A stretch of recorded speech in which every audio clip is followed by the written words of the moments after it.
to start off by welcoming everyone to this Zoom today. It's certainly a historic day for the Kansas City Chiefs organization, our great fan base, the Chiefs Kingdom, and really the entire NFL. If there was ever a player that was truly deserving of the largest contract in U.S. sports history, it's definitely Pat Mahomes. Pat exemplifies excellence both on and off the field. Yesterday, when I was with Pat and his family and his agents, Chris and Lee, we just talked about how amazing, this relationship has been, and really how we've come full circle in 3 short years. It started back in 2017. This organization, Clark Hunt, Mark, Andy, we had a belief and a vision that Pat was going to be the next superstar of this league and really do things the league hasn't seen before. And after a 2018 season that saw Pat throw for 5,000 yards and 50 touchdown passes while being named league MVP, following that up with a 19 season that saw him help us bring the first Lamar Hunt Trophy to Kansas City, our first Super Bowl win in 50 years, and capping that off by being named Super Bowl MVP. Here we sat at the negotiating table, and now it was Pat and his family putting that same trust and same belief in our organization. And a deal of this length doesn't get done unless Pat truly believes in the vision of the Hunt family, the trust he has for Coach Reid and his outstanding coaching staff, and our personnel staff.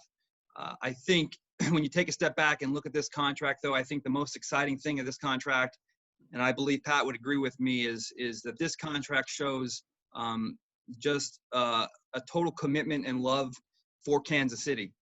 Pat wants to win. He wants to start a dynasty, and he wants to do all those things here in Kansas City. And that's extremely exciting for us and our fan base. So before I turn it over to Coach Reid real quick, I do want to give special thanks to his agents, Chris Cabot, Lee Steinberg, for their open-mindedness. And certainly we're all in this together. They wanted protections for Pat, but they also wanted to make sure that Pat was surrounded by talent. And it's very important. I mean, Pat, again, is a long-term thinker, and Pat understands the long game here. And then on our end, my staff, Brant Tillis and Chris Shea, just for their creative thinking. Certainly there's a lot of obstacles and hurdles to overcome on doing a deal of this magnitude, and those two are outstanding. And again, the effort they put in, just want to thank them so much for everything. With that, I'd like to turn it over to Coach. All right, thanks, Brett. I'm so happy for Pat, for the Kansas City Chiefs organization, and really for the city of Kansas City for having this opportunity to have a true franchise quarterback here in Kansas City, one that was drafted here, which hasn't happened for almost the duration of the Chiefs organization. So, and then I think Brett did a phenomenal job of organizing this.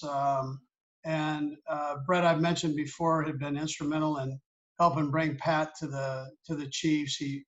I joked that he wore Dorsey and I out about bringing Pat here, made us watch all the clips of him, and said he was the best player he'd ever seen. And so that's kind of come to fruition for all of us to witness, like Brett had. But Brett's got a great crew with him, all of his scouts and guys that work with him. But in this instance, in particular, Chris Shea and Brant Tillis, who really, I think, Brant did a phenomenal job of organizing the numbers for this and the plan, along with Brett, of setting this up. And none of this happens without Clark Hunt, obviously.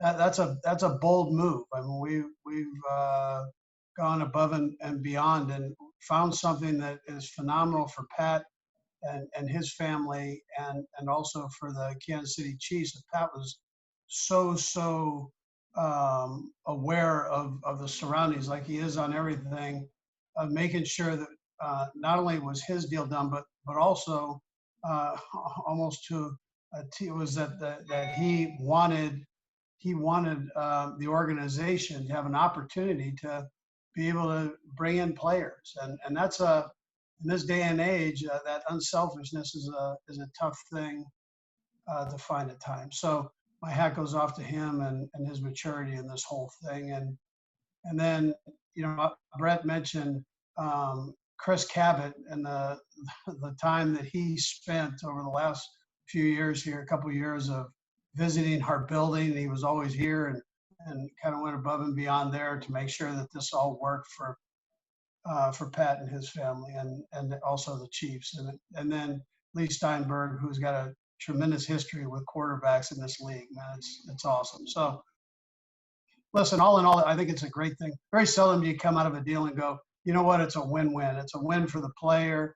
It's also a win for the team, the organization, and so I'm one happy guy. I put on my best Tommy Bahama for all of you today, just to celebrate this. Man, this is a big day, and it's an awesome thing. And again, Brett and I just appreciate everything that the Hunts do. We've got a great president in Mark Donovan who supports us on everything too. So it's a great event here, and hope everybody has a chance to celebrate it. So with that, enough said. I'm gonna turn it over to the man of the day here, and that's Pat. Listen, as we get to the questions, let's really focus on directing the questions at for Pat, and not that Brett and I aren't going to be there, but we want them directed more in the presence of this situation, and not making this just a all-in-all press conference here, but a press conference for Pat and this great day in his life. So with that, Pat, I'll turn it over to you. Yeah, thanks, Coach. Obviously, a very exciting time for me and my family. I want to give thanks to so many people, but always first, I just want to give thanks to God for putting me in this situation. I mean, truly an amazing situation where I'm surrounded by a lot of great people, a lot of great players, a lot of great just human beings who have supported me my entire career so far. And I talked about my family with Brittany, my mom and dad, my support team that has kind of been with me the entire way, and that they still have continued to be with me and treated me the exact same. I just want to thank them.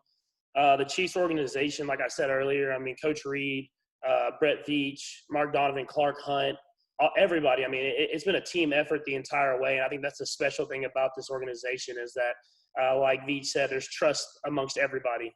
As much as I trust in them, they trust in me. And we were able to go out there and get this contract done the right way that not only gives me the security that I've always wanted, but also allows opportunity for the team to be great around me the entire duration of my career. And I have full trust that things will get handled the right way as we go throughout this career, and that we will be in a position to win a lot of football games and hopefully win a lot more championships as my career goes on. Other people, I want to thank the Chiefs Kingdom. Obviously, their support for me has been tremendous since the day I got drafted. The fact that they've kind of been behind me and supported me has been truly special, and it's a one-of-a-kind thing. And I knew the moment I stepped on Arrowhead Field that this was the place that I wanted to be for my entire career. And I thought I've reiterated that my entire career that I've been here, and can't wait. And then my agents and my support team, I mean, for them to go out and do this contract and do it the right way. I told them what I wanted from the beginning. They brought me, I mean, different options. They worked hand in hand with the Chiefs the entire time, and Veach and his team and Coach Reid and all the coaches. And they pretty much just put it out there and to the best way that, like I said, that we could be a great team moving forward, and I obviously have the security that I want. It's a exciting time. I'm just glad that I get to continue building this legacy in Kansas City. Obviously, with everything going on in the world with COVID and all this different stuff, to have this security to go into the community and be able to give back. I can't wait to not only build this legacy on the field, but off of it. And I'm excited for the future ahead for not only me, but the Kansas City Chiefs and the communities that have brought me up so far. All right, guys, we're going to open it up to questions now. First, let's start with BJ Kissel. Go ahead, BJ.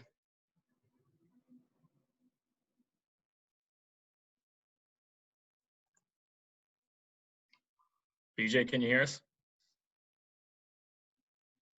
Yeah, there you sorry. Sorry, Brett, my question is for you. And first, just congratulations for getting this done. I know it's something you guys have said you've been working on for a while. The question would just be the kind of the timing on a contract like this, the amount of work that goes in to get it done. Can you help us just kind of paint the picture of the framework and the amount of communication and how long it took for the framework to come into place? And then obviously the more details. I know going back to the Super Bowl, Clark Hunt had mentioned that you guys had been in discussions. Just curious when it kind of ramped up and how that process went down. Well, really, and it's kind of been said out there that going back to, I think, the first free agency that I was a part of back in 18, we had the mindset to structure deals to prepare for an extension for Pat. Again, it goes to the level of belief and faith we had in Pat. And this is before he was a full-time starter. Now, the one thing in Pat's favor is as the seasons went on, the number kept getting bigger and bigger. So we were planning for the normal quarterback market back in 18 for agency. Well, when Pat gets to this point, we'll be right at here. And then, it took off. So, that certainly was a good challenge to have. But, there, it goes back to, my initial statement, just Brant Tillis and Chris Shea.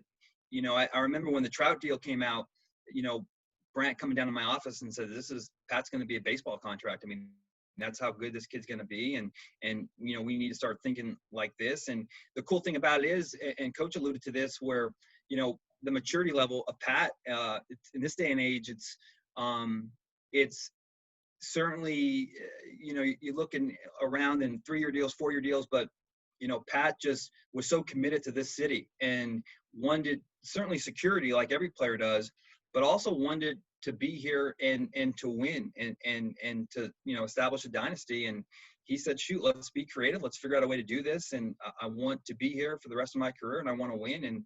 And so the discussions on this contract have really been years in the making. Let's go to Adam Teicher. Go ahead, Adam.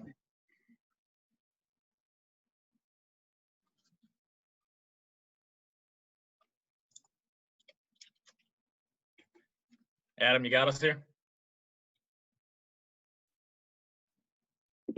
You hear me now? We got you, yep. All right, Brad, I wanted to ask you with regard to this contract. A lot of times when you give a contract like of this magnitude or a big contract by NFL terms, I know you haven't given one out quite like this before, you're holding your breath a little bit. You're like, wow, there's some risk involved.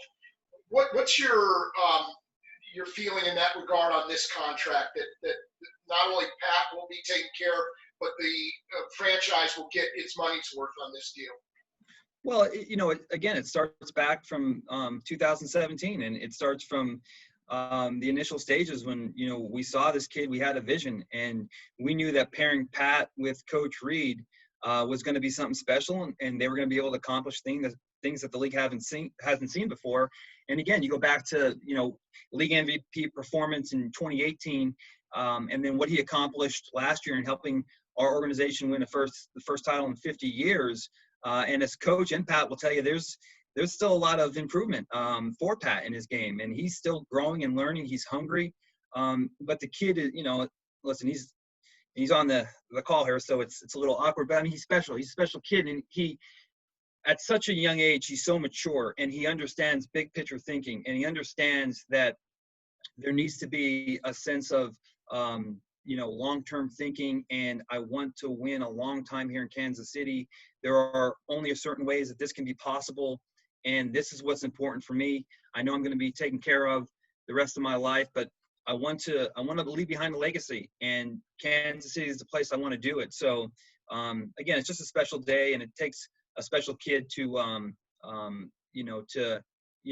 you asked about our level of confidence and in Pat in this contract, and I think it speaks for itself. And people can look at this any way they want to, but I mean, this contract is a 10-year extension, and this is something that we believe that there could be another small one after it, because that's how confident we are in this kid. Let's go to Sam Mellinger. Go ahead, Sam. Hey, Brett. So obviously this contract is different because of the player and the dollar amount involved, but I'm curious if the negotiation was different based on just the comfort level, the relationship you had with Pat, but also with Chris Cabot and the agency there. Yeah, I think that I would say that's true. I don't think so many times it's listen, every aspect of the NFL is competitive, and deals are no different.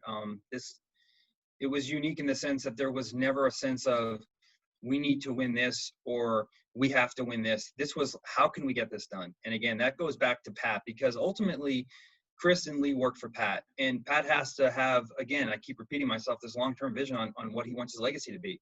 But there was never a sense, and again, I've seen it in all different forms and fashions with bigger deals and longer deals, there's always a contentious point. And I don't think it ever reached that, because we were just all on the same page. We were all committed to making this work. Certainly Pat is deserving of the largest contract in U.S. sports history. But how can we get creative to recognize him, to set those benchmarks, but also find a way that we can surround him with talent and he can go out there and have fun and do the things that he's capable of. And, I think, Sam, to your question, I think that having that relationship and again, going back to Chris and I talking about this vision back in 17 and now that we're here, let's continue this. And how can we turn one Super Bowl into 2, 3, and 4 and, continue to add to Pat's legacy. Let's go to Nate Taylor. Go ahead, Nate. Hello, thanks guys for doing this. This is, I guess, 2 questions I have. One is for Brett and then one is for Patrick. For Brett, for you, just how much of this, when you alluded to the fact that this was going to be more baseball structure, how much of that was designed around the idea of, even thinking back in 2018, of trying to figure out the best way possible to create more flexibility for you guys to build around the rest of the roster around Patrick? And then for Patrick, given your background, and I know you alluded to this in May, the idea of learning how contract negotiations are handled through your father, understanding the baseball historical context of contracts of this magnitude, how much did that give you a perspective as to what you exactly wanted in terms of having long-term security with the organization? Well, I'll jump in there real quick on my end, and I'll let Pat go. His structure was something that was fluid. We had envisioned certainly, with Pat and having the tutelage of Coach Reid, a really good player. So when we started doing free agent contracts in 18, we did so with the mindset of structuring those deals to allow for a deal of a franchise quarterback level. Now, the bigger or broader concepts, the baseball type contracts was something that, as the 18th season went along and as we turned into the 19th season, Brant Tillis, that was an ongoing project for him. And he would literally come down to my office in the spring of last year and talk about, I'm thinking about this, I'm thinking about that.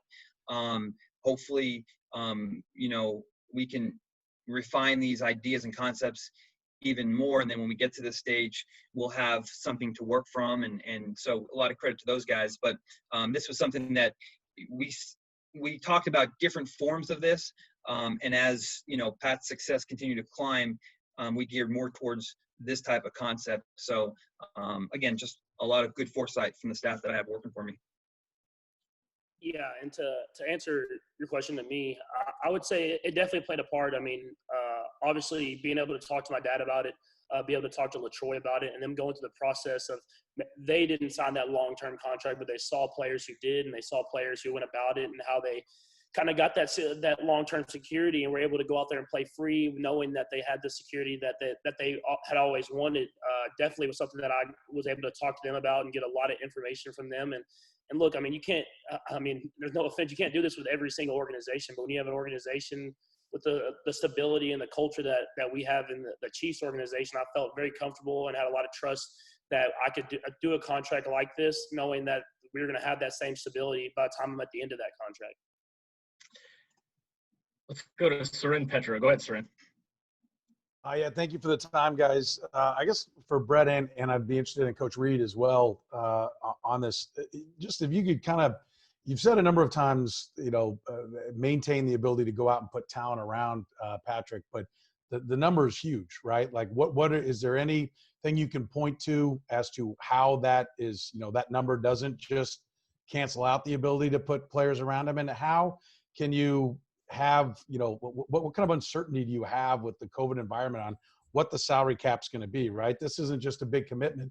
It's a commitment not knowing if you're going to have fans in the stands, not knowing if you're going to finish a season, and not knowing what the economic environment's going to be. So how much does that hang over this contract and really putting the team together the way you're talking about? Well, I think when, you talk about these, these aren't common. So when you have a structure like this, I think one of the things that's beneficial for us is certainty in regards to what we're dealing with every year. When these things don't get worked out and, you're running into the final year of your deal, or, there's tags here and there and things go up and then it becomes contentious. I think we're dealing with a known factor now. We know where we're going to be. We also know that there's potentially a tough time ahead of us, and none of us know exactly where the cap is going to be next year. We've kind of prepared for that to some degree. But again, until you know exactly where it's going to be, you don't have the final numbers. But we're dealing with, known numbers, known figures. It prepares us for the future and allows us to plan and prepare every year. And, like I said, when you have structure and stability, that we believe ultimately leads to success. And, again, this contract, the way it's laid out, it just allows for us to have a definitive working number to work from every year. And within this contract, we can do certain things, to create cap space. But now we're dealing with something that we know as opposed to the unknown, which is never a good scenario for a team to encounter during an off season. Rand, I'd probably just ditto what Brett just said. So, I mean, he covered about every base on it.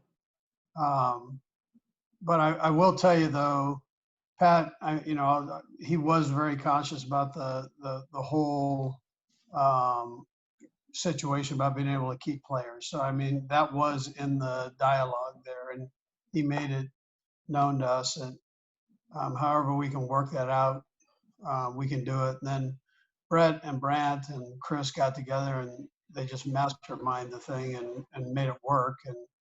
And so they came up with a plan and presented it to Chris Cabot, and and Chris had some ideas, and so between them they really formulate something here. But I would just say Clark Hunt, who is brilliant, he's got a phenomenal mind, in particular with business mind. So he also was able to oversee this and understand it and put in whatever input he had on it. And he's more aware of the COVID situation than anybody, being the owner of the football team. And so, and he felt comfortable with it when it was all said and done, that we'd be able to go forward and still be able to sign players, even if the cap does decrease a little bit.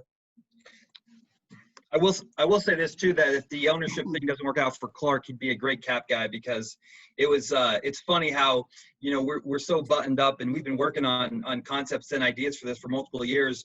And again, this deal can go as smoothly as it could have gone.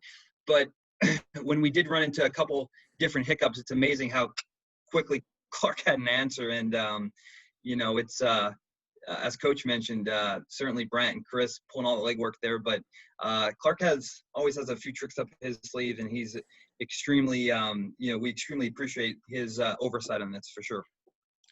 Let's go to Bob Fesco. Go ahead, Bob. For Brett and Patrick both, what was your expectation when the conversations first started about getting a long-term deal done in Kansas City? Like, what did you both kind of have in mind, and how did you think it was going to go? I'll let Pat go. Yeah, I mean, I think Coach Reid's already kind of touched on it a little bit, and I think I've said it a lot in some press conferences that I've had in the past. Is obviously I wanted the security to take care of my family and my future generations of family, but I also wanted to keep really good football players around me. I mean, I'm not gonna sit here and lie and say that having a great football team around me doesn't help me when I'm on the field. And so I wanted to find the best way that I could do that, and I feel like. As we talked and as like you said, Chris and all these guys, Chris, my agent, and all these guys talked that they came to me with this idea and this concept of obviously making me financially secure, but having the ability to go out and re-sign all these guys. And like we're returning 20 or 21 of 22 starters. I knew that this was the way that was going to be the right way to do it, where we can accomplish both of those things that are so important to me.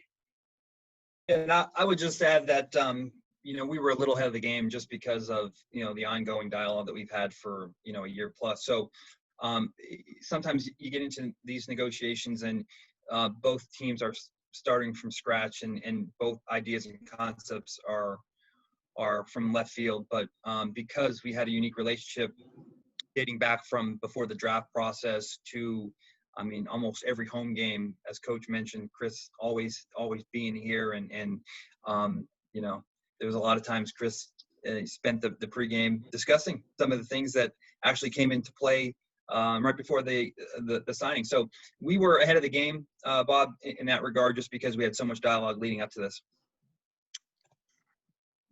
Let's go to Herbie Teope. Go ahead, Herbie.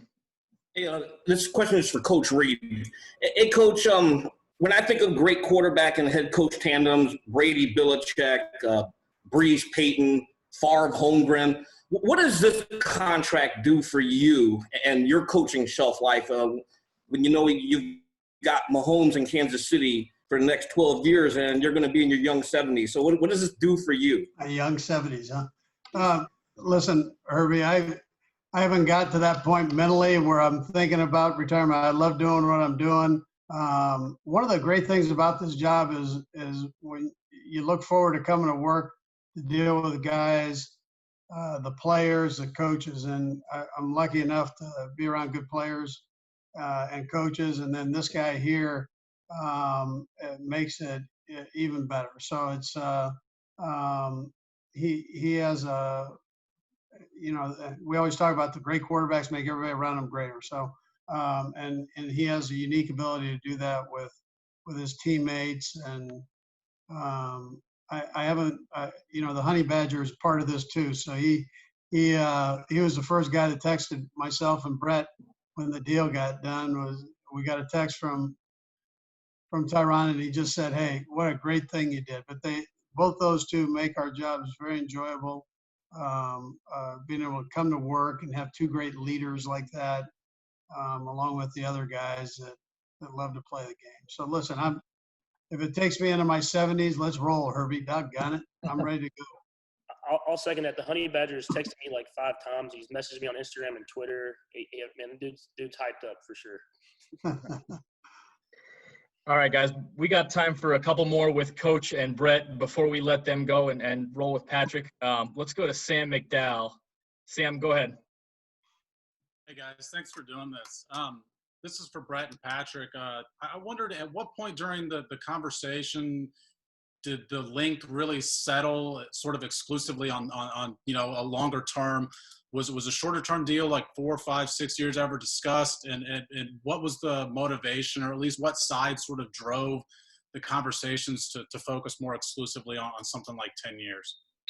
Well, listen, I mean, you know, Chris and Lee, and I don't want to speak for Pat, but just my take on this was, you know, they wanted, you know, they had two big wants, and that was protection for Pat, and then surrounding Pat with talent. And, you know, Coach and I know as well as anybody that if Pat Mahomes is healthy and there's talent around him, it's unstoppable. And so, you know, the framework was how can we get him, you know, the most in protections, and at the same time continually to allow him to have great talent around him.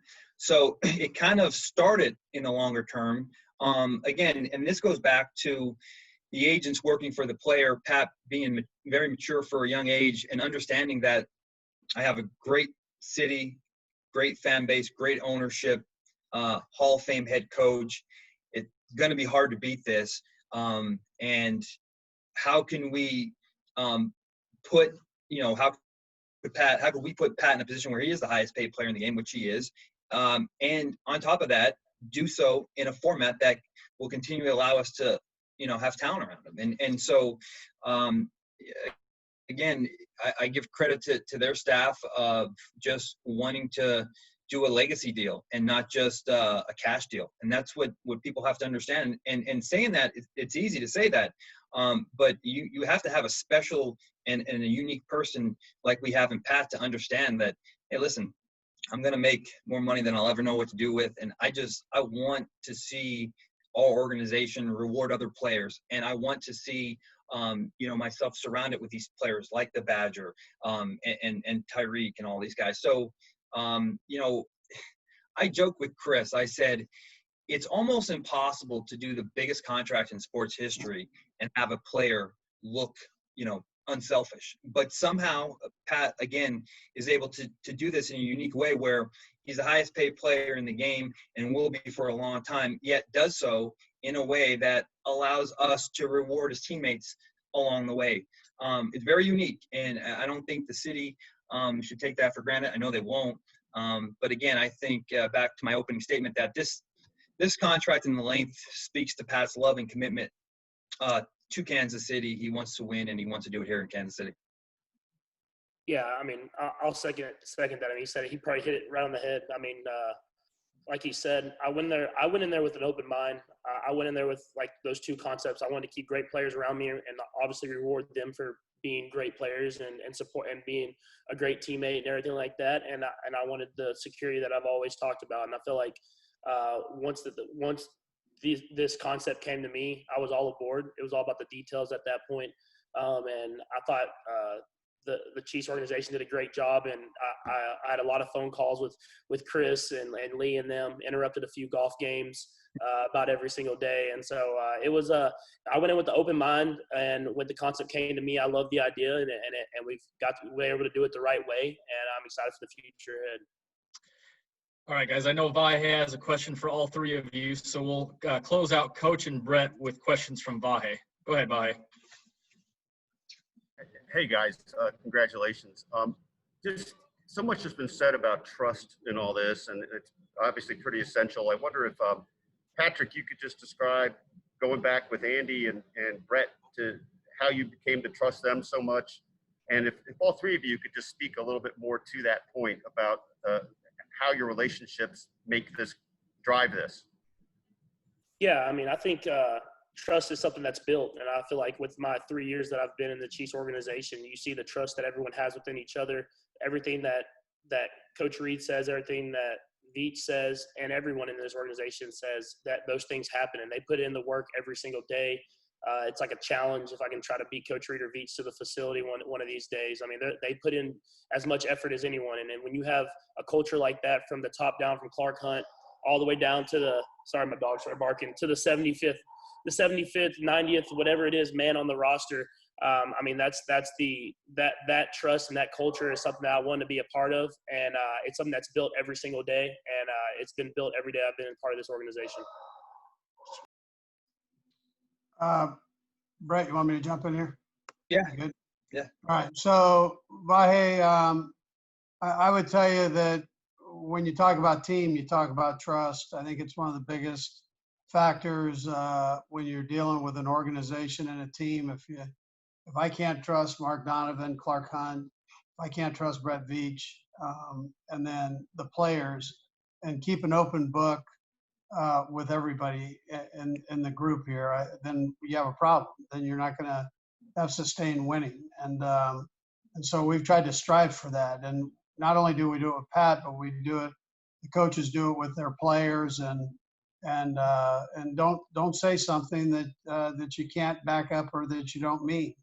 And so the players eventually, it takes a little bit of time here now, but the players eventually end up trusting that you're going to try to do what's right for them.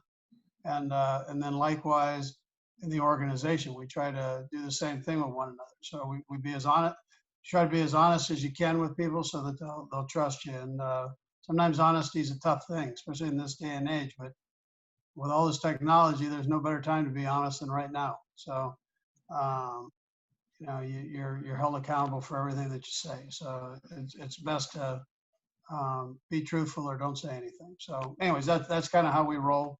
Brett, I'm sure can add on to that too. Yeah, it's, and listen, we have both Pat and I got to learn from the best in Coach Reid. But look, when I come into the facility every day, I know and Pat knows that there's not going to be a team in the NFL that's more prepared to play on Sunday. And Coach and I know that when we're in the building that there's not going to be a quarterback that is going to be more prepared to play. And I'd like to think that Pat and Coach know that when we enter a free agency or draft that, our staff will be ready to go and be prepared. And again, it's just accountability. It's knowing that, we trust the guy next to to us to do their job, and we feel like we have some of the best in the NFL to do it. And it's that trust, it's infectious. So then it spreads to everything. It spreads to contract negotiations and player relationships. But everyone knows that there are really no egos in a business, that it's hard to really avoid. But, everybody wants to see each other succeed. And, we're able to operate under those guidelines. And Coach Reid is the one that sets the tone for that. And we just follow his lead. Brett, Coach, we appreciate you guys joining us. We're going to let you hop off and continue on with Patrick. All right, great. Thanks, guys. Yeah. Thanks. Thank you. All right, we're going to start with BJ Kissel for Patrick. Go ahead, BJ.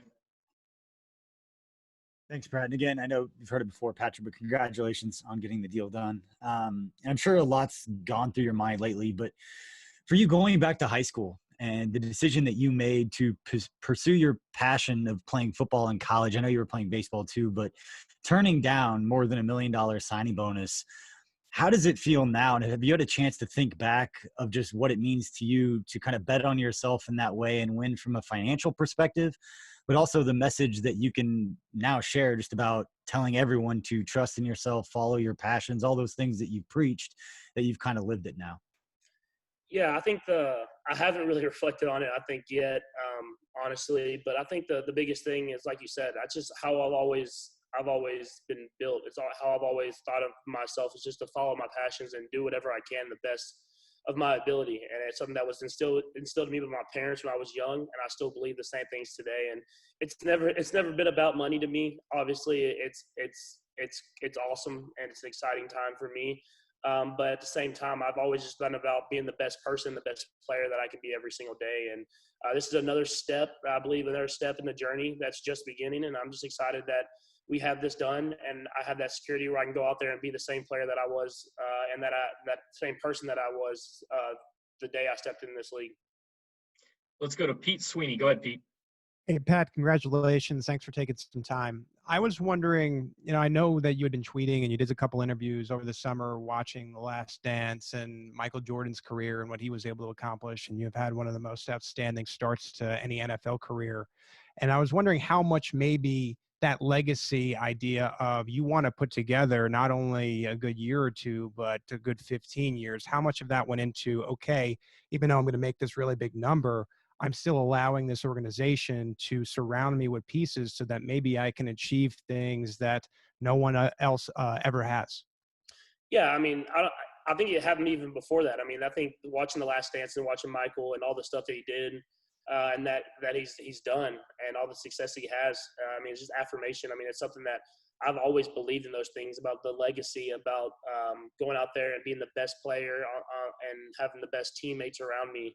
And it's not about one person, it's about the team. And I think that's the biggest thing. And I think you see that with our whole entire team. As you see, we have a lot of these guys coming back that want to be a part of this. They want to be a part of this culture. They want to be a part of trying to build a dynasty, because those things aren't easy to do. And we understand that. So it's going to take a lot of hard work and a lot of dedication. And I feel like we have that with the guys we have in this locker room. Let's go to Therese Paylor. Go ahead, Therese. Hey guys, thanks for doing this. Patrick, congratulations. I thought it was really interesting what you said about your godfather and your father. There are certainly some people around the league who did want you to tie the deal to a percentage of the cap. But I'm curious exactly what LaTroy and your dad told you about why it was so important to build a contract that was beneficial for both sides and wouldn't be a super contentious negotiation. Yeah, I think the biggest thing that they preached to me is kind of the same thing that I had already thought, and it was good just to hear them, is that you want to have great players around you. You don't want to be a guy that takes up all the money and then all of a sudden you're having to find different guys that will take cheaper deals, because I mean those guys need to be rewarded as well. It's not about one person, and I truly believe that. I know the situation that I was brought into and how good of a situation it was, where I got to sit a year behind a great quarterback who taught me a lot. Then I got to play with a lot of great players the moment I stepped on the football field. And so I understand that I have a bigger perspective, I guess you would say, of how to go out there and obviously get the security that I want, but at the same time, reward the guys that have helped me be the person that I am and be the player that I am. And I feel like with the contract and how it was done, I feel like I got both of those things. We're going to be able to reward players and keep a lot of these guys around that have built the culture even before I was here.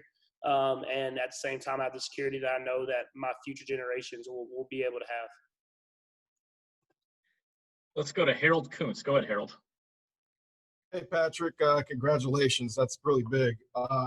When you hear that number, 503 million, I know all of us were kind of astounded when we heard that number. When you hear that and everything you went through, what does that mean to you? And also, how do you push this forward with all your off the field stuff?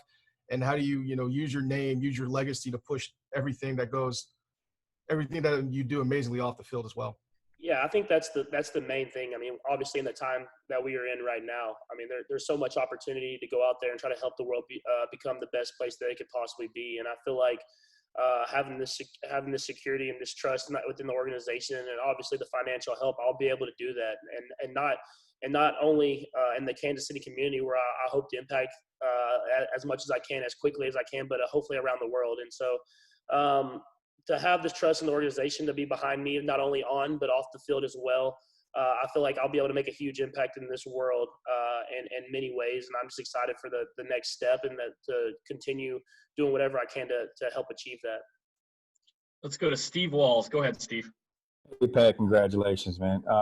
This deal puts you in a elite company, not only in football, but in all of sports. In your mind, does that raise the pressure or expectation in your level of play? And can you walk us through when you received the call from Lee or Chris saying that the deal was done? Yeah, I don't think it raises the pressure, honestly. I mean, I think that's just, to me, the money never was the main objective. To me, it's all about going out there and winning football games and winning with your teammates and your brothers and the culture that you've been a part of. And that's what it was always about. I mean, last year I felt like I had just as much pressure on myself to go out there and win after falling short in the AFC Championship game the year before. And I feel like going into this next season, I will have the same amount of pressure of going out there and showing that it wasn't a fluke, and then we want to go and try to find a way to go back to back, which is so hard to do in the NFL. But it's something where it's not about the money to me. It's about going out there and winning, and not only for myself, but for the guys around me. And then I got the call actually on July 4th. And that deal, I mean, there was minor details that still had to get finalized, but Chris called me and told me that the numbers were where they were at. Obviously, y'all have all seen, and that we had gotten the guarantees and the guarantee mechanisms that were kind of one of a kind that we haven't seen so far, and that gave me that security.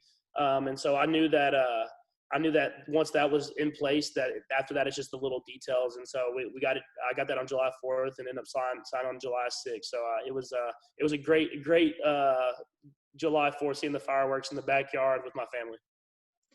All right, guys, I know we've still got a lot of hands up here, but we're running out of time. We're going to do our final three, and we're going to go Adam, Sam, and Matt Derrick. Go ahead, Adam. Hey, Pat, congratulations on the new deal. You said earlier that once this concept came to you, you were all aboard. Why were you so willing to go so many years on a contract rather than sign for a shorter period, maybe see what things look like then? And also, are you going to make sure Andy stays around for all 12 of these seasons as well? Yeah, I talked to him, I think, before I signed the deal, and he said to y'all, he had no thoughts of even retiring anytime soon. And so, I mean, obviously that's a huge part in it. I think having Brett Veach, a young general manager who's done a great job of drafting and getting and putting a lot of great players around me, was definitely another huge a boost of confidence of time this 10-year extension. But yeah, I mean, I think there's positives to either or contract. You sign the short-term contract and kind of almost like that bet on yourself type thing, but also, I mean, you never know what can happen in this sport. I mean, I think that's the biggest thing about football.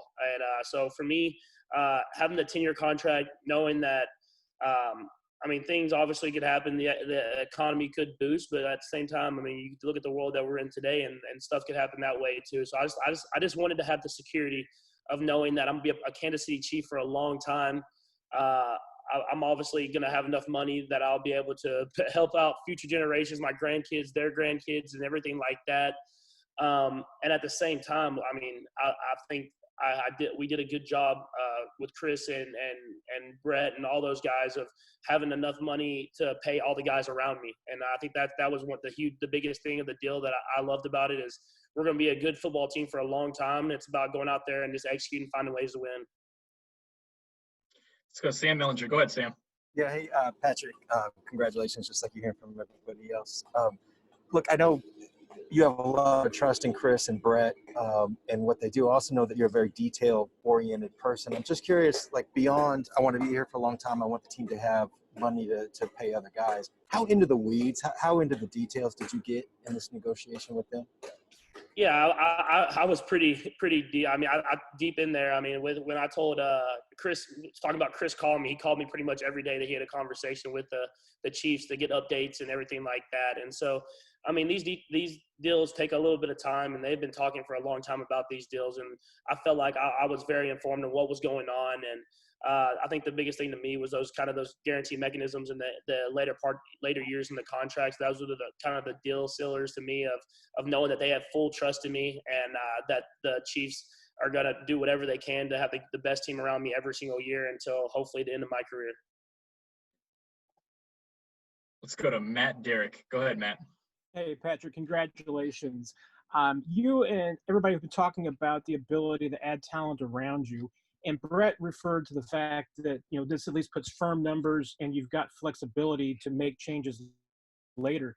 What is your kind of expectations about whether, this is going to be a firm 10-year deal, or you expect to have the team come to you and renegotiate at times to move money around for cap purposes? And how do you feel like this gives you an opportunity to put a voice into who's around you on the team?